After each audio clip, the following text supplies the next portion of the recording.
دنیا بھر میں محبت اور جنگ کی داستانوں میں مہتوپورن داستان ہے سلیم اور انارکلی کی محبت کا۔ یہ دلی ہے اور یہ ہے وقت محمد جلال الدین اکبر کا۔ اکبر جس نے سیاست اور جنگ سے پوری دنیا کو لگ بھگ جیت لی ہے، آج اکیلا اور تنہا ہو کر شیخ سلیم چشتی کی طرف جا رہا ہے، کیونکہ اکبر کا کوئی بچہ نہیں اور اکبر اسی دعا کے لیے وہاں جا رہا ہے۔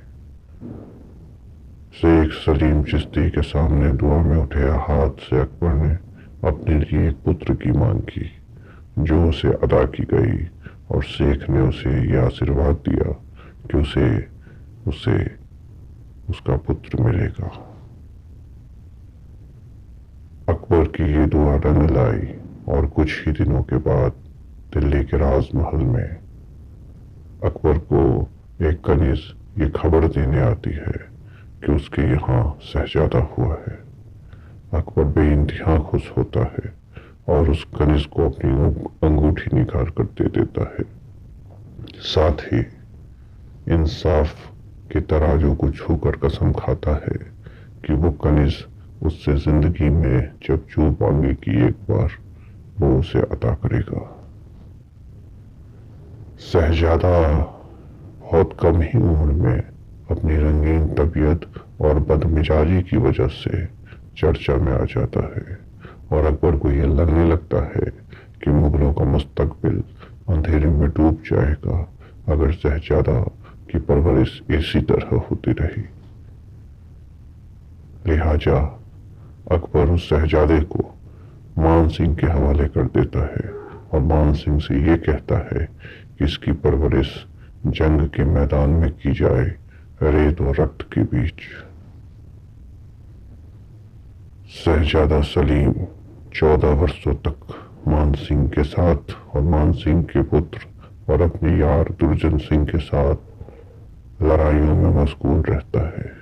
وہ نہ جانے کتنی لڑائیاں جیتتا ہے، نہ جانے کتنی سیماؤں کو اکبر کی سلطنت میں ملاتا ہے، لیکن اس کا وہ مزاج، اس کی وہ دل کش حرکتیں، اس کا وہ عشق کرنے والا دل بدلتا نہیں۔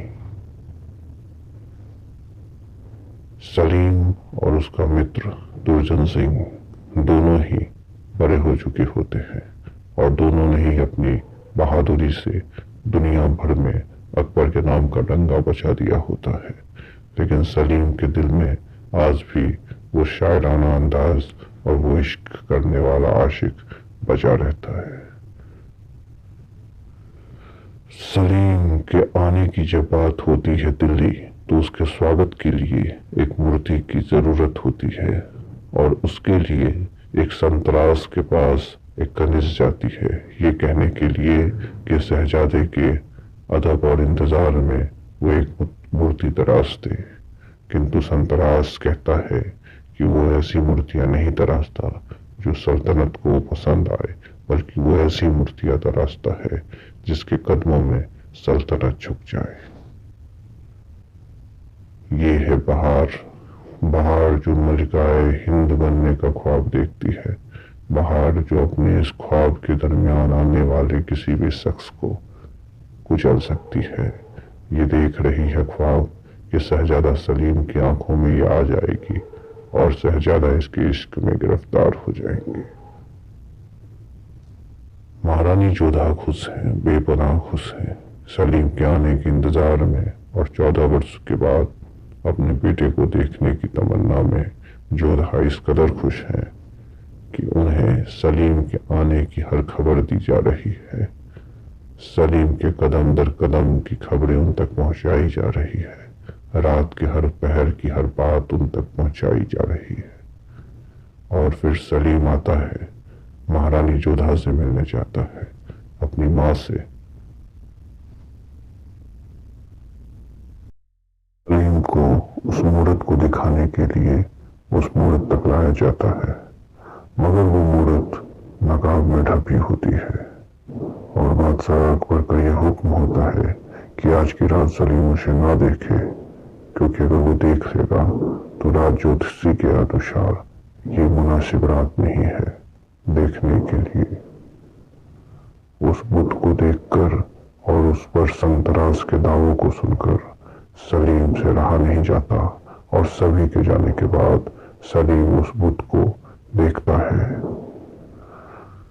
سلیم اس بت کو دیکھ کر عشق میں پڑ جاتا ہے۔ وہ ایک جیونت کنیز کو کھڑا کر دیا گیا ہے بت کی شکل میں۔ سلیم کہتا ہے کہ بتوں کی کھدائی کرنے کو تسلیم چاہتا ہے یہ دل، اور اس پر اس کا یار درجن سنگھ کہتا ہے کہ صاحبزادے پہ بتوں کی خدا پرستی کا داغ لگ جائے گا۔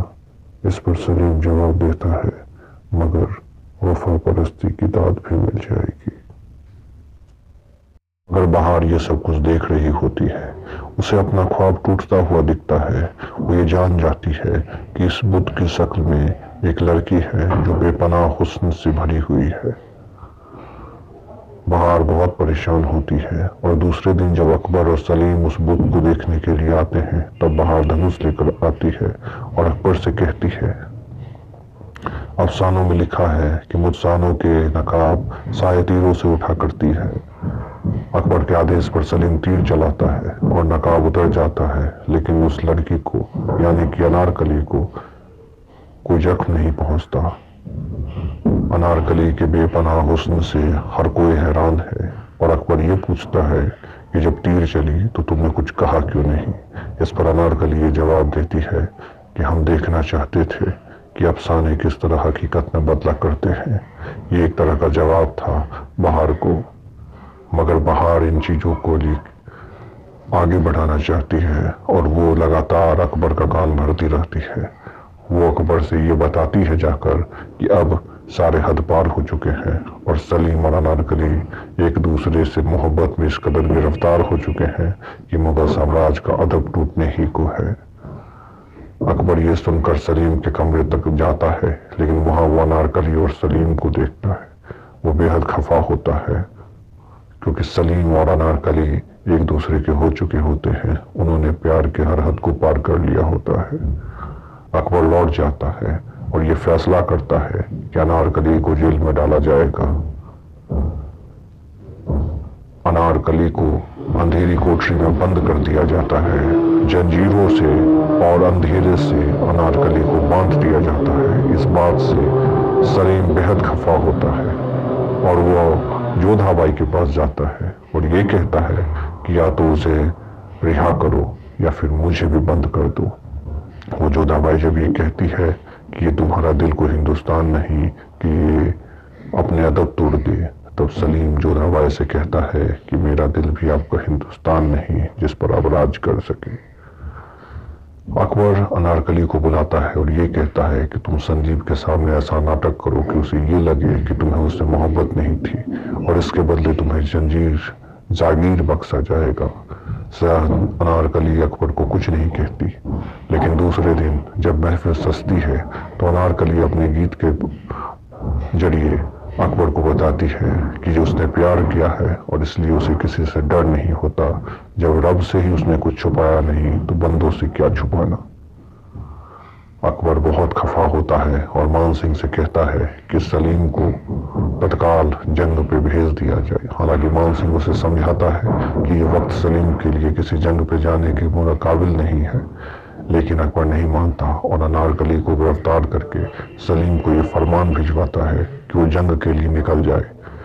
سلیم کا دوست درجن سنگھ سلیم سے کہتا ہے کہ آپ ابھی اکبر کے فیصلے کو مان لیجئے اور انارکلی کی رکشا میں کروں گا۔ سلیم کہتا ہے کہ بادشاہ کے بے پناہ طاقتوں کے بدلے تم اکیلے پڑ جاؤ گے۔ اس پر درجن سنگھ کہتا ہے کہ راجپوتوں کے وعدوں پہ مر مٹنے والے بے شمار لوگ ہیں۔ اکبر پھر اس سنتراس کو بلاتا ہے جس نے انارکلی کو مغل دربار میں بھیجا تھا اور اس سے یہ کہتا ہے کہ تم وواہ کر لو انارکلی سے اور اس کے بدلے میں تمہیں جاگیریں سونپی جائے گی۔ مگر سنتراس یہ بات نہیں مانتا اور وہ جا کر سلیم کو ساری باتیں کہہ دیتا ہے۔ اس بات کے جواب میں سلیم